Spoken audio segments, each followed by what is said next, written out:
Hello అండి. Welcome to Annapurna's kitchen. ఈరోజు special ఏంటో తెలుసా? కాజు పన్నీర్ మసాలా కర్రీ ఎలా చేశానో చూసేయండి. దానికి కావాల్సినవి కాజు ఇలా గుండు పప్పు తీసుకోవాలి. ఇదైతేనే కూరకి మంచి రుచి వస్తుందన్నమాట. ఉల్లిపాయ పేస్ట్, గరం మసాలా, కారం, టమాటో ప్యూరీ, పన్నీర్ ముక్కలు, ఇంకా ఉల్లిపాయ, పచ్చిమిర్చి, అల్లం వెల్లుల్లి పేస్ట్, ధనియా పొడి. ఇంతేనండి, సింపుల్ ఇంగ్రీడియంట్స్ అన్నీ ఇంట్లో ఉండేవే.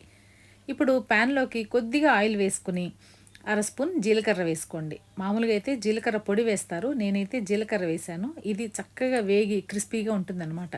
అందులోకి కట్ చేసి పెట్టుకున్న ఉల్లిపాయలు, పచ్చిమిర్చి వేసేసి కొంచెం సాఫ్ట్ అవ్వనివ్వండి. ఉల్లిపాయలు సాఫ్ట్ అయ్యేలోపు పక్కన స్టవ్ మీద చిన్న ప్యాన్ పెట్టుకుని అందులోకి కమ్మటి నెయ్యి వేసేసుకుని జీడిపప్పు గుళ్ళు వేసుకుని స్టవ్ సిమ్లోనే పెట్టుకుని దూరగా వేయించుకోవాలన్నమాట. ఈలోపు ఉల్లిపాయలు కొంచెం సాఫ్ట్ అయ్యాక దీంట్లోకి కొంచెం పసుపు, ధనియా పొడి, గరం మసాలా, కారం వేసేసుకుని ఈ మసాలాలన్నీ ఉల్లిపాయలకి పట్టేలాగా చక్కగా 2 నిమిషాలు ఇలా ఫ్రై చేసేయండి. స్టవ్ మాత్రం సిమ్లోనే ఉండాలి, లేదంటే కారం మాడిపోయి కూర టేస్ట్ మారిపోతుందండి. ఇప్పుడు ఇందులోకి 1 స్పూన్ అల్లం వెల్లుల్లి పేస్ట్ వేసేసుకోండి. అల్లం వెల్లుల్లి పేస్ట్ కూడా పచ్చివాసన పోయేలాగా ఫ్రై చేసుకోవాలి. మనం పక్కన వేయించుకుంటున్న కాజు కూడా ఇప్పటికీ ఫ్రై అయిపోతాయి అన్నమాట. ఇప్పుడు స్టవ్ ఆఫ్ చేసేసి పక్కన పెట్టేసుకుందాం. ఈ ఉల్లిపాయల్లోకి ఉల్లిపాయల పేస్ట్ వేసేసి మసాలాలన్నీ ఆనియన్ పేస్ట్కి పట్టేలాగా చక్కగా 2 నిమిషాలు ఇలా కుక్ అవ్వనివ్వండి.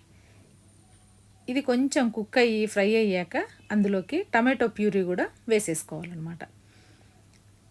టమాటో ప్యూరీ కూడా బాగా ఫ్రై అవ్వాలి. ఉల్లిపాయ పేస్టు ఇంకా టమాటో ప్యూరీ కూడా చక్కగా ఫ్రై అయితే కానీ కూరకి మంచి రుచి వస్తుంది, మంచి కలర్ కూడా వస్తుందన్నమాట. ఇలా కొద్దిగా ఫ్రై అయ్యాక అందులోకి రుచికి తగినంత ఉప్పు వేసేసుకోవాలి. కొంచెం ఆయిల్ పైకి తేలాక ఇప్పుడు పన్నీర్ ముక్కలు కూడా వేసుకోవాలి. చాలామంది పన్నీర్ ముక్కలు ఫ్రై చేసి వేస్తుంటారు. అలా కన్నా ఇలా డైరెక్ట్గా వేస్తేనే పన్నీర్ ముక్కలు లోపల దాకా మసాలా పీల్చుకుని భలే రుచి వస్తుందండి కూరకి. నేనైతే ఎప్పుడు ఇలాగే చేస్తాను. మీరు కూడా ఈసారి ఇలా ట్రై చేసి చూడండి, రుచి మాత్రం అద్భుతంగా ఉంటుందన్నమాట. అందులోకి ఒక చిన్న కప్పు పెరుగు వేసేసుకోండి. మీ దగ్గర క్రీమ్ ఉంటే క్రీమ్ అయినా వేసుకోవచ్చు అనమాట.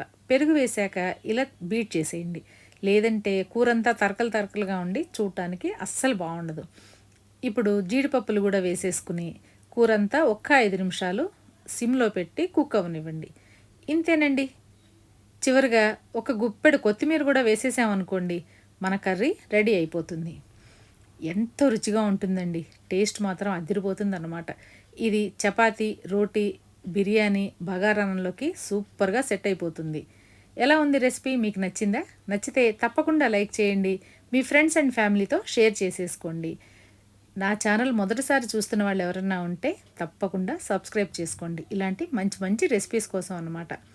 మీరు కూడా ఒకసారి ఇలా ట్రై చేసి ఎలా వచ్చిందో కమెంట్ సెక్షన్లో కమెంట్ పెట్టేసేయండి. ఇదేం పెద్ద బ్రహ్మ విజయం కాదండి, చాలా ఈజీ చేసుకోవటం అన్నమాట. కొంచెం శ్రమ పడాలి, కొద్దిగా టైం కేటాయించాలి, అంతేనండి. నేనైతే ఈరోజు బగారా అన్నం చేశాను, అందులోకి ఈ కర్రీ కాంబినేషన్ చాలా బాగుందండి.